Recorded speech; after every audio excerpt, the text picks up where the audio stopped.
Excellences, Messieurs les anciens présidents, anciens premiers ministres, chers amis Jean-Paul Carteron et distingués invités, Mesdames, Messieurs les ministres, c'est toujours difficile de parler en dernier, je pense que tout a été dit et en même temps essayer d'être très bref. Je suis là pour représenter le colonel Assimi Goïta qui est le président de la transition malienne. Je vous transmets ses amitiés.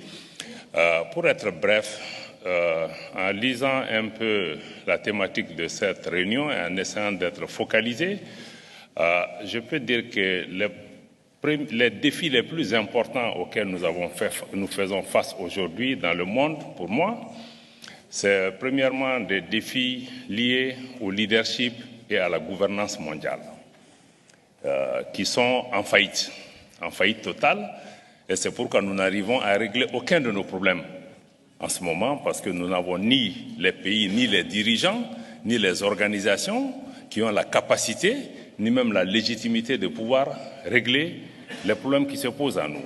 Et si je prends le cas spécifique du Mali, qui est aujourd'hui dans cette difficulté particulière, je crois que le problème du Mali est lié à une erreur géostratégique monumentale qui a été l'intervention occidentale en Libye, qui a été mal pensée, mal exécutée, l'objectif n'est pas défini. Et je pense qu'on parle récemment de l'Ukraine, mais avant l'Ukraine, il y a eu des erreurs stratégiques monumentales qui ont fait qu'on a renversé un régime qui a projeté des rebelles et des groupes terroristes dans le nord du Mali, qui a fait qu'aujourd'hui, le Mali a perdu les 2 tiers de son territoire. Aujourd'hui, l'insécurité touche l'ensemble de la région. Et ce n'est pas les seules erreurs, il y en a eu beaucoup. L'Irak a été attaqué sur la base de prétextes fallacieux, nous le savons aujourd'hui.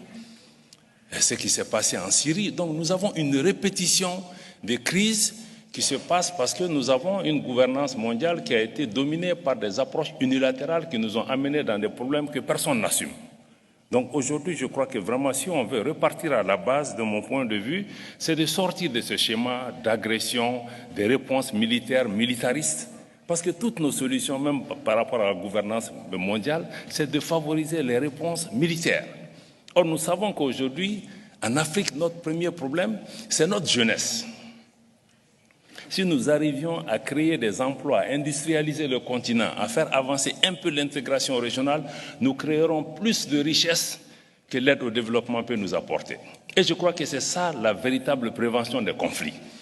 Si nous occupons nos jeunes, nous n'aurons pas à faire face à ces groupes terroristes aujourd'hui, parce qu'ils n'auront pas de sources pour pouvoir recruter les uns et les autres. Donc je crois qu'il faut sortir de cette approche, il faut que nous puissions bâtir, et je crois que le président Boni en a parlé, il faut que nous revoyions tout notre logiciel par rapport vraiment à la façon dont nous traitons entre nous. C'est la faillite de la diplomatie mondiale, parce qu'on ne dialogue plus, on ne se parle plus, on se rend compte que l'Occident même est devenu une minorité dans le monde. Il y a eu quand même des puissances démographiques et économiques importantes qui sont apparues, qui ne sont pas dans la gouvernance mondiale. Donc comment nous pouvons faire en sorte de pouvoir avoir une gouvernance mondiale qui soit plus inclusive, qui nous permette vraiment d'apporter une réponse. Donc sans vouloir être long, je crois que si on veut traiter avec l'Afrique dans cette gouvernance mondiale, il y a quelques éléments clés. Il faut qu'on sorte des politiques d'ingérence et des politiques de domination, qu'on laisse les Africains travailler ensemble, trouver des solutions. Parce que chaque fois que les autres sont venus mettre le pied dedans, le terrorisme qu'on a aujourd'hui, c'est un peu ça. On a notre responsabilité, mais ce sont des choses qu'on nous a amenées. Donc pour moi, l'ingérence, on doit sortir, on doit pouvoir respecter les Africains, que les Africains ne soient pas des sujets, mais des acteurs pour pouvoir façonner des solutions ensemble. Et je crois que c'est des difficultés auxquelles aujourd'hui mon pays, le Mali, fait face. Et je suis certain, M. Sawaris en a parlé tout à l'heure, il y a beaucoup de potentialités.